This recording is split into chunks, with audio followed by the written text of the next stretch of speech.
হলে বসে সিনেমা দেখছি, এমন সময় মনে হলো যে আমার পাশের সিটে বসা এক ভদ্রমহিলা ওনার পায়ের নখ দিয়ে আমার পাটা আঁচড়াচ্ছেন। আমি তো লাফিয়ে উঠলাম, বললাম, আরে, এ আপনি কি করছেন? পায়ের নখ দিয়ে আমার পাটা আঁচড়াচ্ছেন কেন? উনি বললেন, আমি, এই দেখেছেন, রকি বোধহয় কোল থেকে নেমে গেছে।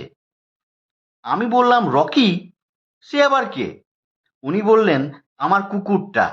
এই বলে উনি কুকুরটাকে নিজের কোলে তুলে নিলেন। আমি বললাম যে, আপনি কুকুর নিয়ে সিনেমা হলে এসেছেন? উনি বলেন, হ্যাঁ, সে তো আমি আমার স্বামীকেও নিয়ে এসেছি। বললাম, আপনার স্বামী আর কুকুর দুটো এক হলো? উনি হেসে বললেন, না না, তাই কি হয়? স্বামীকে পাশের সিটে বসিয়েছি আর রকিকে নিজের কোলে।